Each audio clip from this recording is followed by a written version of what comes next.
Shalom, selamat pagi, salam sejahtera bagi saudaraku yang dikasihi Tuhan. Dimanapun saudara berada, kiranya saudara tetap penuh semangat dan pengasihan Tuhan selalu ada di dalam kehidupan saudara. Amin. Sebelum kita melanjutkan segala aktivitas, marilah kita meluangkan waktu untuk mendengar dan merenungkan firman Tuhan. Marilah kita berdoa. Terima kasih Tuhan untuk penyertaan-Mu dalam hidup kami. Sepanjang malam telah berlalu, kasih setia-Mu selalu ada dan terus menyertai kehidupan kami.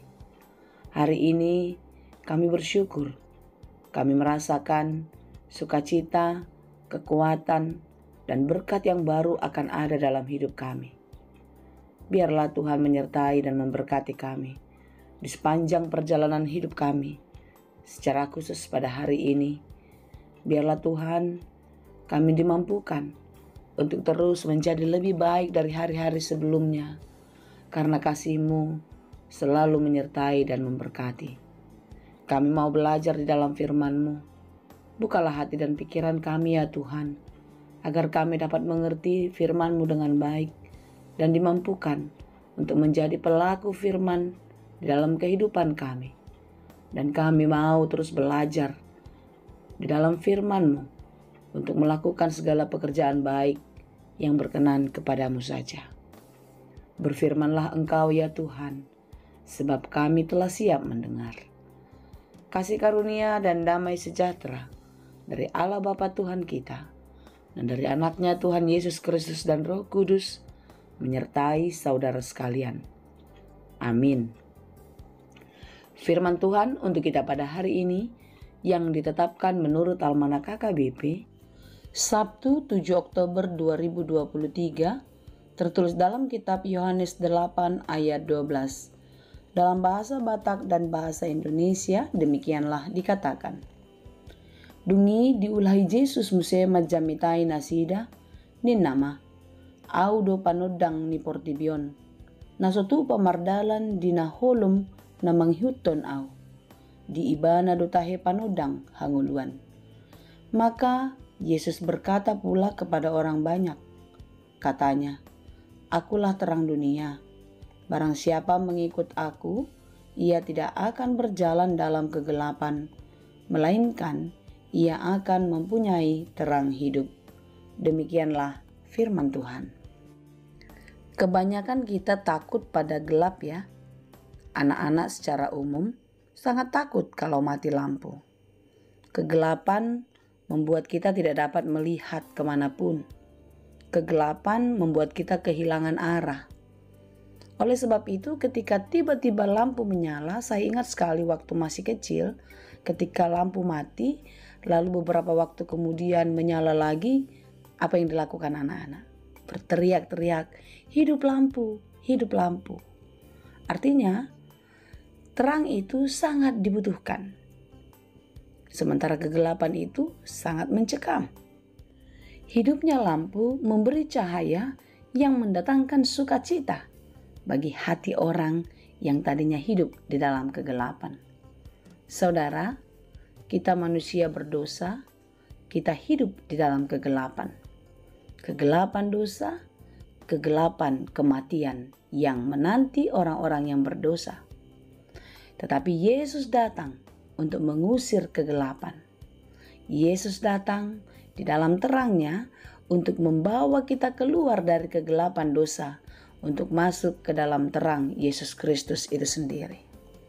Ketika kita hidup di dalam Kristus, maka kita tidak akan lagi merasa gelap dunia ini. Karena memang Yesus Kristus itu adalah terang dunia. Dia datang untuk menerangi kehidupan kita. Dia datang untuk membawa cahaya yang terus menyala bagi hidup orang percaya. Saudara-saudara yang dikasihi Tuhan Yesus, kesaksian Yesus tentang dirinya yang adalah terang dunia, ini bukan hanya kepada orang-orang Israel saja, melainkan untuk seluruh suku bangsa yang ada di dunia. Dan bahkan sampai kepada kita sampai hari ini. Inilah yang tidak disukai oleh orang-orang Farisi. Mereka menolak kesaksian Yesus. Mereka protes bahwasanya kesaksian Yesus itu tidak benar, karena dia hanya bersaksi tentang dirinya sendiri. Namun sesungguhnya itu adalah benar dan adalah menjadi kesaksian yang nyata yang telah dinikmati oleh bangsa Israel kala itu. Ketika bangsa Israel berjalan di padang gurun, penyertaan Allah ada di dalam kehidupan mereka melalui tiang awan dan tiang api. Tiang api datang pada malam hari sehingga mereka bisa melihat ke arah mana mereka hendak pergi. Dan mereka pun merasakan kehangatan penyertaan Tuhan di dalam kehidupannya. Dan saat ini firman Tuhan untuk kita pada hari ini, Yesus mengatakan Yesus adalah terang dunia, di mana di dalam Yesus orang-orang yang hidup bersama-sama Dia hidup di dalam terang. Artinya orang yang hidup di dalam Tuhan tidak lagi hidup di dalam kegelapan dosa, tidak lagi hidup di dalam hal-hal yang mengikat di dalam dunia. Oleh sebab itu saudara-saudaraku, ketika terang itu datang, maka kegelapan itu akan sirna. Demikianlah hidup kita yang hidup bersama-sama dengan Tuhan, yang percaya kepada Yesus Kristus. Hendaklah hidup kita selalu bersinar dan kita boleh memancarkan sinar yang baik, sinar yang terang untuk menolong orang lain. Demikianlah yang diinginkan Tuhan di dalam kehidupan kita. Oleh karena itu saudara-saudara, di dalam segala perjalanan hidup, tetaplah bergantung kepada Tuhan. Di dalam beratnya pergumulan, di dalam susahnya menanggung beban kehidupan, di dalam rasa sakit yang tak kunjung datang dalam kesembuhan, tetaplah hidup di dalam terang Tuhan. Percayalah, di dalam Tuhan selalu ada jawaban. Di dalam Tuhan, segala tantangan, segala hambatan itu akan mudah kita lewati, dan kita akan terus berjalan sekalipun banyak rintangan. Saudara-saudara yang dikasihi Tuhan, percayalah dan letakkanlah seluruh harapanmu hanya kepada Tuhan.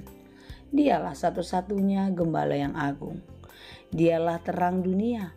Siapa yang hidup menggantungkan hidupnya kepada Tuhan, kepada Yesus Kristus, maka dia akan beroleh keselamatan. Dalam Yohanes 14 ayat 6 dikatakan, "Akulah jalan kebenaran dan hidup. Tidak ada seorang pun yang sampai kepada Bapa jika tidak melalui aku." Yesuslah jalan satu-satunya. Yesuslah jalan keselamatan. Yesuslah sumber kehidupan. Serahkanlah seluruh hidupmu ke dalam tangan pengasihannya. Tuhan Yesus memberkati. Amin. Terima kasih Tuhan untuk firman-Mu hari ini. Mampukanlah kami untuk tetap hidup di dalam terang-Mu, sehingga kami tidak lagi bergelimangan dengan harta dunia di dalam dosa-dosa dan banyak harta-harta dunia yang membawa kami semakin jauh dari Tuhan. Tuhan, kami mau menggantungkan seluruh kehidupan kami. Sebanyak apapun yang kami miliki, sehebat apapun relasi kami di tempat pekerjaan kami percaya Tuhan, kasih-Mu jauh melebihi segalanya. Kami mau hidup kami hanya bergantung kepada-Mu. Karena itu Tuhan, kasihanilah kami, mampukanlah kami untuk melakukan banyak hal baik yang berkenan kepada-Mu. Berkati saudara-saudara kami yang sedang berjuang, yang sedang bergumul, kiranya Engkau menolong mereka. Demikian juga saudara kami yang sakit, yang bergumul dan berbeban berat. Kiranya Engkau yang memberikan kesembuhan, Engkau memberi kekuatan, hikmat yang daripada-Mu, sehingga siapapun di antara kami boleh melakukan banyak hal baik yang berkenan kepada-Mu saja. Mampukanlah kami Tuhan untuk tetap berharap hanya kepada-Mu. Terima kasih Tuhan. Ampuni kami untuk setiap dosa pelanggaran kami, supaya kami layak di hadapan-Mu. Hanya di dalam Yesus kami berdoa.